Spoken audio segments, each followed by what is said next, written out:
More than 60 women and children and at least 20 men killed in the latest NATO raids on a Libyan village, says Gaddafi's regime. The Western military alliance still insists it's only targeting military centres. How has Gaddafi managed to stay in power months since the air raid started? Are we being told the true story behind the Libyan war? Stay tuned to another edition of News Analysis with me, Homar Leski.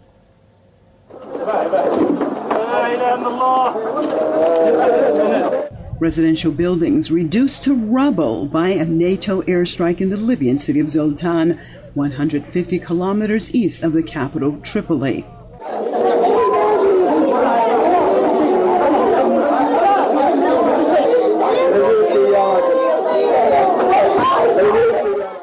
Libya says scores of people, including women and children, have died in the latest NATO air attack on a village near Zoltan, what the military alliance has rejected. NATO says there is no evidence showing civilians have been killed in its bombardment. This was a military facility, clearly, with two huge agricultural buildings that were occupied by Gaddafi forces. NATO has repeatedly said its operations in Libya are aimed at protecting civilians against forces loyal to a longtime ruler, Muammar Gaddafi. In the past, NATO has boasted of using precision-guided weapons with an accuracy of a few meters in Libya. They were innocent people, men, women and children. They all died. My 2-year-old daughter and entire families who came here from other areas. They came all the way here to escape the bombings and from the airstrikes. 20 families are dead, children and women, all of them innocent people.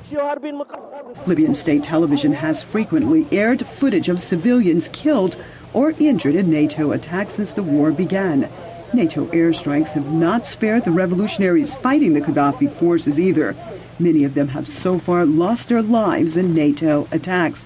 The revolutionaries have on several occasions protested the bombardment of their positions by NATO warplanes. The Western military alliance insists that its mission in Libya is to help Libyans materialize their legitimate aspirations and topple the Gaddafi regime. Yet many observers believe that Libya's oil is the real reason.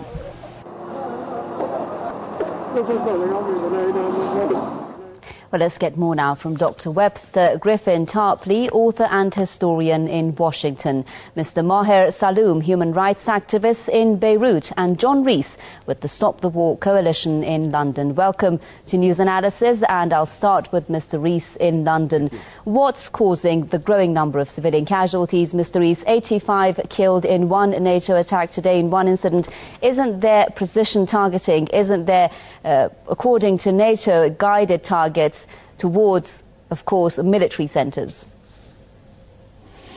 Yes, well, of course, we don't know the truth about this particular incident. I doubt if it's been verified by journalists because they're restricted in their reporting in Libya. But it's, in general, inconceivable that you can have an air bombardment of the kind that NATO has been carrying out in Libya without there being civilian casualties. And we certainly do know, as your report suggested, that NATO bombing has even hit the rebel positions and caused casualties amongst them. It was been clear since the very beginning of this military operation that NATO was not going to restrict itself to the business of enforcing a no-fly zone or indeed simply of protecting civilians. It's fighting a war, and it's fighting a war for the removal of Colonel Gaddafi from power. It's fighting yet another war for regime change, and we've seen both in Iraq and in Afghanistan exactly what the talk of precision-guided weapons means. There is no such thing as a precision-guided weapon that can avoid civilian casualties, and that's exactly what's coming to light in Libya, just as it was proved to be the case in Iraq and Afghanistan. All right, let's go to Mr. Tarpley now in Washington. Mr. Tarpley, I guess there in London, Mr. Rees is saying that, well, we can't confirm a lot of the news that is coming in from Libya, either from the Libyan regime, from the anti-Gaddafi fighters. On the one side, NATO is saying that it's hitting command and control centres, military facilities, weapons dumps, rocket launchers. On the other hand, Libyan officials are saying that residential areas are being targeted. How can we make that distinction? How can we get the true news from Libya? Well, NATO, of course, are famous liars. I myself have visited Libya. I visited a compound of the Al-Khwaldi family, 70 kilometers west of Tripoli. It was purely residential. It included a petting zoo. I personally inspected it. I looked into every doorway and into every basement that I could reach. There was nothing military about it. And there the toll was at least 3 women, 4 children, a Sudanese cook, and some other people. So NATO is simply lying. But on the larger question, how does this civil war go on? I think the big news of the past 24 hours is the chaos of the Benghazi rebel government. And this grows out of the assassination of Commanding General Yunus about 10 or 12 days ago now.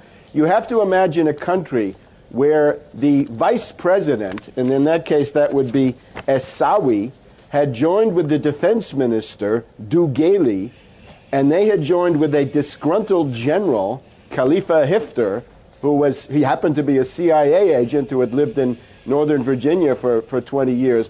Those 3, the vice president, the defense minister, and the disgruntled but ambitious general, get together and arrange the assassination of the commanding general of the armed forces.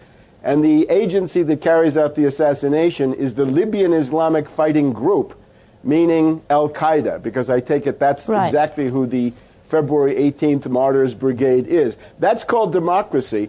That government is now in chaos. They're trying to patch that up. I don't think they will. All right, Dr. They may have a civil war within a civil war. If I could just stop here, because you referred to the killing of the general commander, and that is a top issue that we're going to discuss in the course of the program. But first, I'd like to go to Beirut, Mr. Maher Salloum. Mr. Salloum, just speaking of what NATO is doing in Libya first, before we go to the issue of civil war in Libya, Mr. Rees telling us that what NATO is after is regime change in Libya, but it hasn't been able to do that since it started the air raids. What is taking the NATO forces so long to achieve anything in Libya?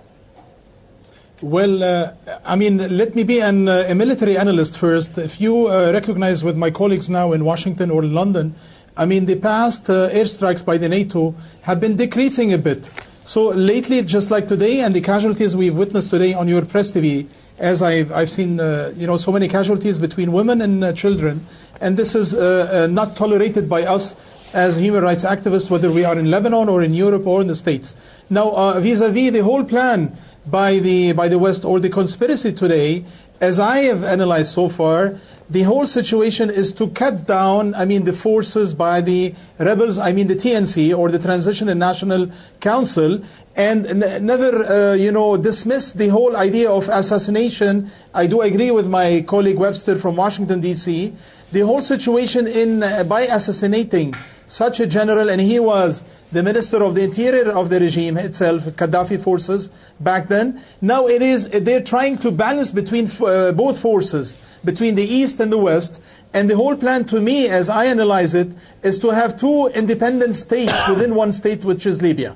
And the whole interest is to cut down the Libyan forces and minimize its forces, actually the Gaddafi forces, and include another army or a minimal army of the TNC or the Transitional National Council, headed by Mustafa Abdul Jalil. Hence, for them to let them invest for the oil and gas tanks, whether they are, or millions of barrels that are within the lands of the Republic of Libya today. Okay, John Rees in London, how viable do you see these kinds of claims when you say that NATO is after regime change? How do you see the comments being made there by our guest in Beirut?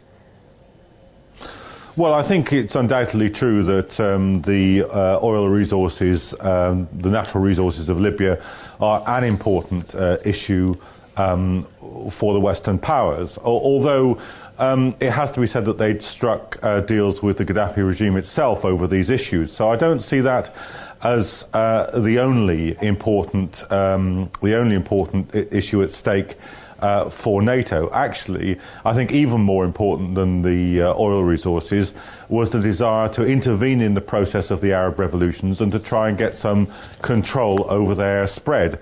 Of course, the military intervention in Libya happened at exactly the same time as the military intervention by Saudi Arabia in Bahrain. And we know that intervention was sanctioned by Robert Gates just a couple of days, the US Secretary of State, just a couple of days before it took place. So I look on the military interventions sanctioned by the US on the part of Saudi Arabia into the Bahrain revolution and the military intervention into Libya as part of a single package designed to give the major powers some foothold in the fast-developing Arab revolutions, to try and draw a line under them, to try and get control, which I think to a large degree they've been successful in doing, to get control of the rebel forces in Libya, to make them vassals of to make them dependent on the Western powers. And I think it's precisely that dependency which has produced the splits and the weaknesses and the divisions within the TNC that we've seen so graphically in recent weeks. Right, and just referring to those divisions, Dr. Tarpley in Washington, you were referring there in your earlier remarks about that exact case. And let's talk about the relation that the NATO forces, especially the United States, has had with these anti-Gaddafi forces. A lot of observers saying that they are linked to Al-Qaeda, that there is a secret collision between the United States and Al-Qaeda, a marriage of convenience in some people's words. How do you see this relationship now that the issue of civil war is being raised? Is that something that NATO was prepared to confront? Well, the rivalry appears to have been between Yunus, who had been a minister in Gaddafi's governments and a longtime associate of Gaddafi, sort of internal opposition, and then this guy Hifter, Khalifa Hifter or Haftar in various English renderings. That was the person who had lived in Northern Virginia, darling of the CIA, darling of the Pentagon, and had gone back. So there'd been a conflict between Yunus and Hifter. The reports were that the Yunus people were trying to call in NATO strikes on Hifter, and Hifter would respond by using his better connections to call in NATO strikes on the other side. So this is totally chaotic. The embarrassment growing out of this political assassination with the help of Al-Qaeda is so great now that the Norwegians have dropped out completely as of August 1st. Norway, which was 10% of the bombing effort, has dropped out. The Dutch, the Netherlands are still there, but they refuse to bomb. Canada will drop out next month. Berlusconi of Italy says that he was forced into this by the United States, by Obama and Hillary Clinton, and by President Napolitano of Italy, an old communist, interestingly enough, and by the votes of the neo-communists in the Italian parliament. Here in the United States, we've got a 15-vote margin in the House of Representatives. If 15 votes flip the other way, the House of Representatives will cut off funding for this. And now that you've mentioned Al-Qaeda, we here in Washington, D.C. have an Al-Qaeda base. And the Al-Qaeda base has been created by the State Department. The Libyan embassy on Virginia Avenue, close to the Watergate complex, the Kennedy Center for the Performing Arts, the Key Bridge, and the Whitehurst Freeway, right in the middle of all that, there's now an Al-Qaeda base because the Libyan Rebel Council, the Benghazi gaggle of Libyan Islamic Fighting Group and Al-Qaeda have taken over the building. So here in Washington, we're at grave danger compared to what we were before.